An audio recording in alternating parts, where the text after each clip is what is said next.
শয়তানের ব্যাপারে আর মানুষের ব্যাপারে আল্লাহ তাবারক তাআলা কোরআনের মধ্যে বলেছেন, ইন্নাশ শাইতানা লিল ইনসানি আদুউম মুবিন, নিশ্চয়ই শয়তান হলো মানবের প্রকাশ্য শত্রু।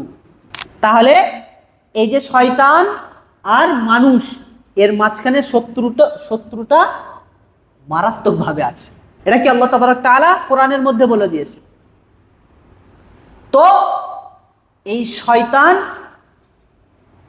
তার যত রকম বল প্রয়োগ করতে হয়, তার শীর্ষ পর্যায়ের চেষ্টা দিয়ে সে মানুষের সাথে শত্রুতা করবে। আর শত্রুতা করে কোথায় নিয়ে যাবে?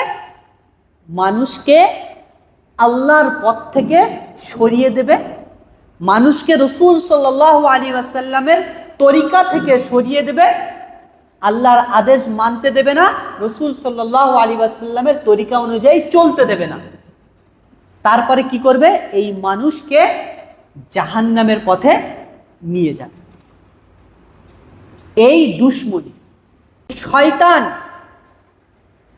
এর ভিন্ন ধরনের প্ল্যান রয়েছে, মানুষকে কিভাবে পথভ্রষ্ট করবে,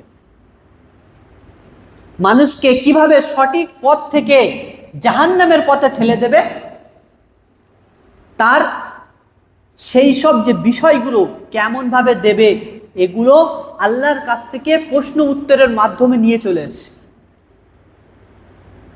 আমরা যখন কোরআন পড়ি, কোরআন পড়া শুরু করি, তখন কি বলি জানেন? কি বলি? সর্বপ্রথম কি বলি? আউযু বিল্লাহি মিনাশ শাইতানির রাজীম।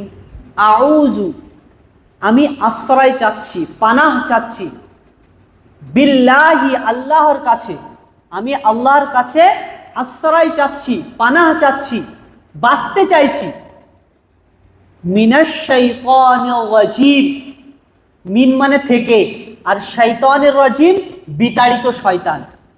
আমি আল্লাহর কাছে আশ্রয় চাচ্ছি, রক্ষা চাইছি বিতাড়িত শয়তান থেকে।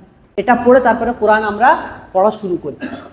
যখন এরকম মনে হয় না যে আমাকে শয়তান বড্ড ধোঁকা দিচ্ছে, অনেক সময় এরকম ফিল হয় যে আমি একটা খারাপ কাজ করছি, আরে আমাকে শয়তান সত্যি বিশাল ধোঁকা দিচ্ছে, তখন আমাদের বেশি বেশি কি এই যে আউযু বিল্লাহি মিনাশ শাইতানির রাজীম, এটা বেশি বেশি পড়া দরকার।